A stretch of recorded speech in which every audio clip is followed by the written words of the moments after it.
In September 2023, Golemon Library applied for a grant from Humanities Texas to create an exhibit based on life in oil boomtowns in Texas. I'm here to tell you not only why, but how. There is a lot of information here, but I've already recorded it and posted it to YouTube so you can watch and pause where you want to get the links or images. I've broken this presentation into 3 parts. First, we're going to look at everything we have to do before submitting the application. Then we will take a look at what happens after it gets approved. Finally, we will look at the successes and challenges after we took it on the road. Humanities Texas is the state affiliate of the National Endowment for the Humanities. They receive funding every year and are allowed to disperse it toward causes that increase the humanities in Texas. The new rural grant is for counties with less than 45,000 residents. It has no matching fund requirement. Our library has been using mini grants for years to support a traveling exhibit to come to the school each semester. We typically use the grant money to pay for advertising, shipping, and the grant itself. Our average grant is about $1,000. We are currently in our first grant period using the rural grant, and so far it has been much simpler to use. We quickly ran through the exhibits available from Humanities Texas, as well as national organizations such as the National Library of Medicine and museums such as Union Pacific Railroad. We intend to maintain our 2 per year schedule indefinitely, but realized we were going to run out of options. One idea we came up with was to create our own that could be added to the national pool. Our oil story and the stories of the people who came to booms is fascinating, and we thought there might be broad interest in the story, so we jumped in headfirst with a major grant application. We could not have done this without funding from Humanities Texas, and I could spend my entire 18 minutes just talking about them. Here are a few screenshots of their requirements. By the time I developed answers to their questions, I knew the project was going to be successful because I had thought about all the aspects. I can provide a lot more detail about any question in the application if you are interested, including sharing my submissions as examples. But for now, I'm going to use my time on the less technical aspects, like the choices we made and why. There is a lot of work to do before you can submit the application, especially when it comes to building the budget. You have to make all the decisions before you can submit the application. This next part covers my decision-making process. I put format very high on the list because there were a lot of options, and how we proceeded, including how much text we could include, was based on the choice. It had to be one of the first decisions. Many of you will have seen the Humanities Texas exhibits. They are hard panels that are fitted together. They must always stand in an accordion-type line because each piece is connected to the next to give it stability. We knew from the first exhibit we got from them that we did not like this style, but good news, there are options. Humanities Texas also has a wall-mounted style, but we've never had the available space to try one of those. The next style we encountered was this pop-up from Union Pacific about the Transcontinental Railroad. We liked it very much. It came as one unit, exploded into shape, and we just had to pull the edges around the back to tighten it.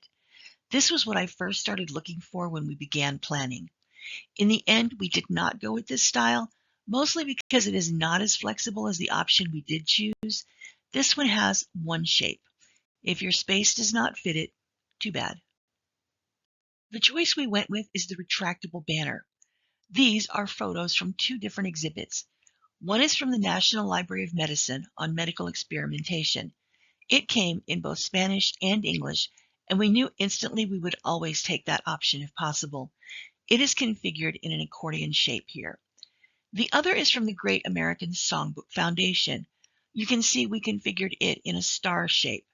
It only had 4 panels and the star worked better. Once we started looking, we realized that flexibility is what we wanted. If you like these, search Google for retractable banners. I am not recommending our manufacturer.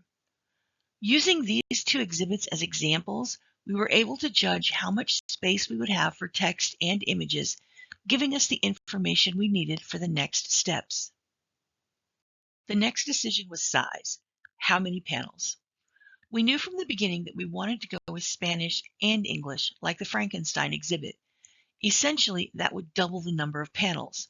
Frankenstein had 6 banner stands. That meant we would have 6 fronts for English and 6 backs for the Spanish. The exhibit from the Great American Songbook Foundation was only 4 stands, and it seemed very small, even though it actually had 8 sides for information.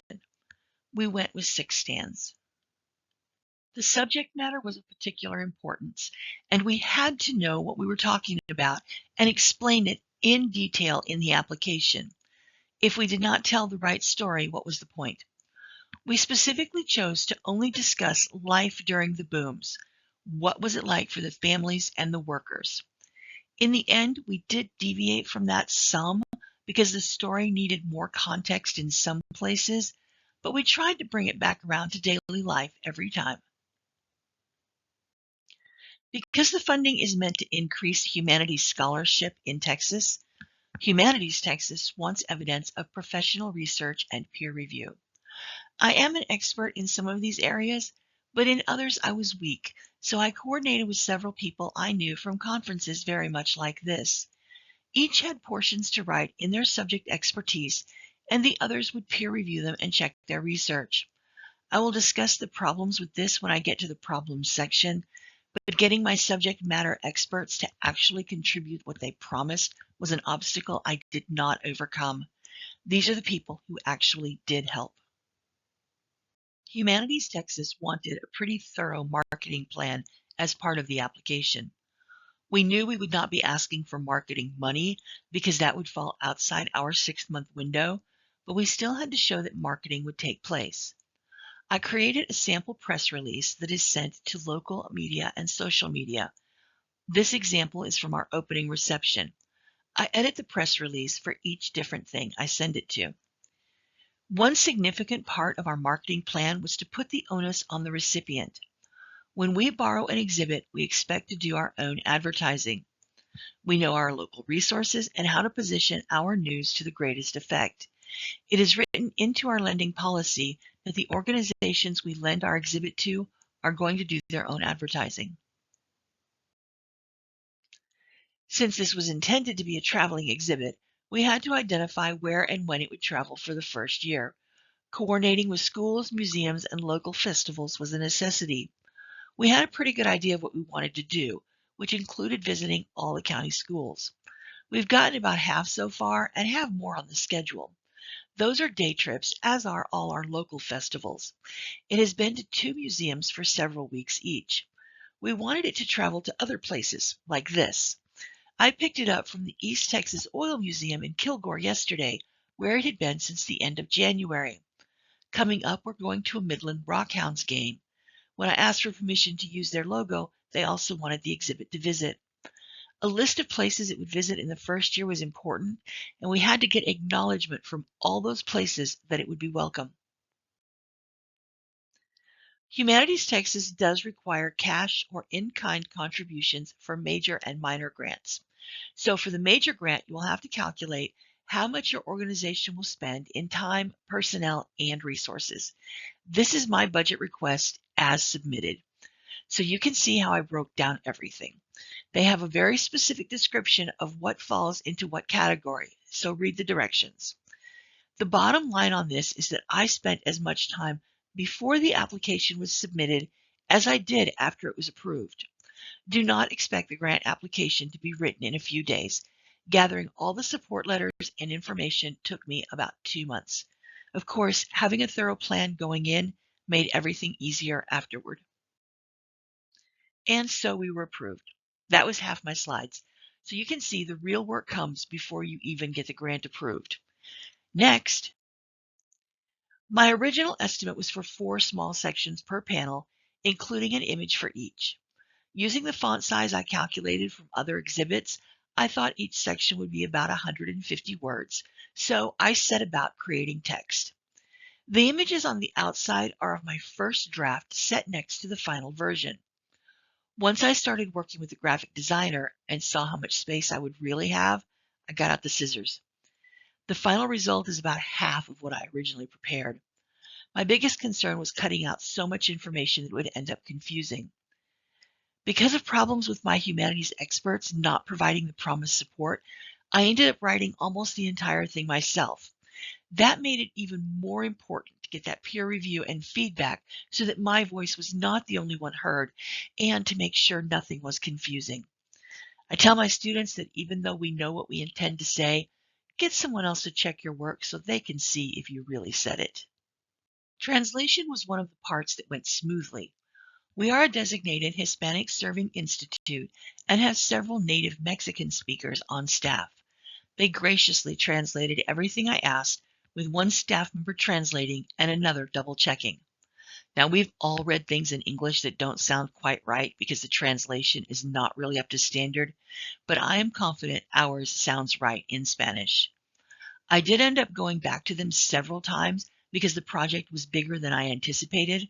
For example, I created a brochure for people to take away. That was in the original plan, but toward the end I realized I also needed it in Spanish. I spent a lot of May asking for more translations from them. I don't know how many of you have ever had to get permission to use copyrighted material, but probably everyone here has written a book or article, so most of you. Some things were easier than others. Some things just never happened. Warner Brothers straight up said no. The Desk and Derrick Club wanted me to change my text, so I said no.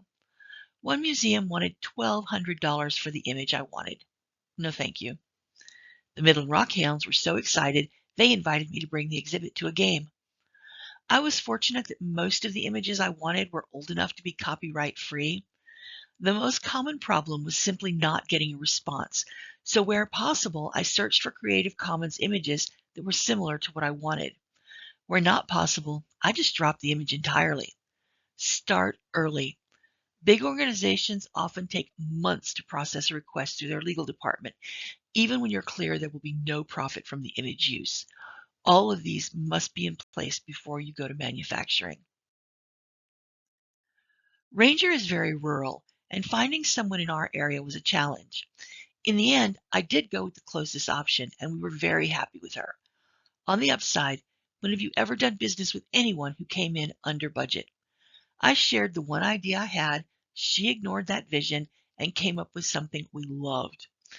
Get a good time estimate from your chosen designer because you will have to get the panel information to her early in order to get it to manufacturing on time. Make sure she is willing to work with the manufacturers. Laura did all of the hard work by working directly with them. I strongly recommend her, and I hope I can throw some more work her way. Because I ended up writing so many more segments than I thought I would, I did not have the time to create the supplemental educational material I had intended. When Ranger ISD contacted me to schedule a 2-day event, I had to quickly pick up the slack. I used Gemini AI to get the ideas, which saved me a ton of time. Then I sent what I created to the school and had teachers look at it. After some tweaking, we had worksheets suitable for every grade level. I did not spend as much time researching the manufacturer as I will in the future. I visited a handful of websites, got pricing, and went with one that seemed to offer the most value. We could have gone with someone much less expensive, but I knew this was going to be a complex job, and I wanted someone who would help me with layout and making sure it would all work, not someone who would take my graphics and do exactly what I said, even if it obviously wasn't right. Even so, I chose poorly. And that brings us to the lessons learned part of the discussion. We encountered 4 major problems. First, the manufacturer double printed the first set of graphics. They were contacted as soon as we opened the packages. They reprinted everything and applied some serious quality control before shipping it back overnight. I received the bad set on a Thursday. We were scheduled to have our opening reception on the next Wednesday. I received the corrected set on Tuesday in time to check it and turn the reception back on. Here are a few more examples. Every panel was wrong in some way. They were also not put together correctly. They were supposed to be the English and Spanish of the same panel back to back. These did not even pretend like someone was paying attention. I am pretty sure they worked all weekend to get them back in the mail to me overnight. Second, the subject matter experts did not contribute their promised portion.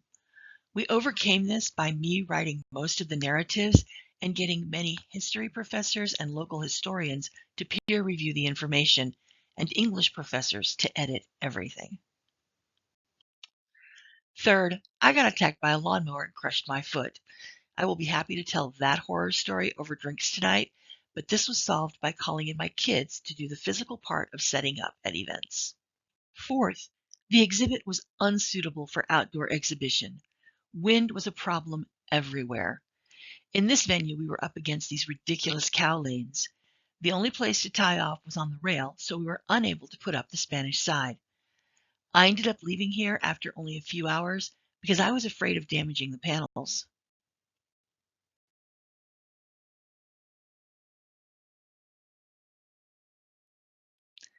The other outdoor problem included setting up the canopy. This was at least a two-person job. Then, finding a configuration that fit into the standard festival lot size of 10 by 10 was a challenge. In all cases, the table we had for the guest book and flyers had to go outside our designated area. Fortunately, that was not a problem, but it could have been. This chevron shape turned out to be the best way to show both sides of the panels and give enough space to walk through it. It was very hard to tie them to the inner ribs of the canopy to keep them from flopping around. The biggest mistake I made was not including packing crates as part of the budget request. I thought they were included from the manufacturer. When I realized my incorrect assumption and started shopping, they turned out to be more expensive than the library budget could handle during that fiscal year. We ended up getting some anyway because the exhibit is going to Sundown, Texas in August. I enjoyed driving to Kilgore to deliver and pick up, but Sundown is a bit far. As part of the accountability aspect for Humanities Texas, I included that we would have comment cards available to capture customer opinion. I was never able to make one I thought was satisfactory. To ask the questions I wanted took a half a page. To get it down to a reasonable size that people might actually fill out took too much away from the information capture. In the end, we did not put any of the examples out. I don't think it would have mattered much anyway. We could only get about a third of the people who looked at the exhibit to sign the guest book.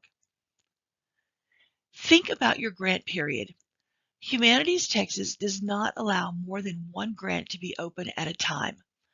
We wanted our regular semester exhibits, so I reduced the amount of time for this grant period to 6 months, which covered just the development and manufacturing process.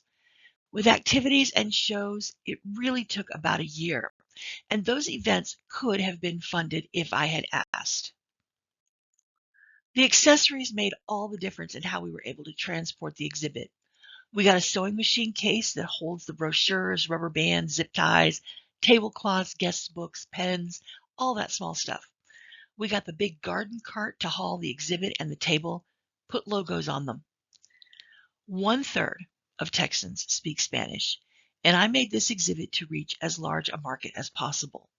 We have gotten terrific feedback because we did it in both languages. And finally, use Humanities Texas for funding. This is an amazing organization, and they make everything easy. If you are interested in hosting a traveling exhibit, mine is available, of course, but there are a lot of other choices. Here are a few sources. I also have this a handout if you would like to take the list, or you can give me your email address and I will send it to you. If you are interested in developing your own exhibit, please reach out to me. I feel like this was a great success, and I look forward to sharing what I learned. As I mentioned earlier, I've already posted this to YouTube, so you can pause to get the links and images wherever it is helpful to you. You can also contact me directly. I will be happy to share the narratives I submitted for the Humanities Texas questions so you can have an idea of what worked. I also promise that if I agree to be a humanities expert on your project, I will follow through. Please be sure to visit the exhibit in the hallway and sign the guest book.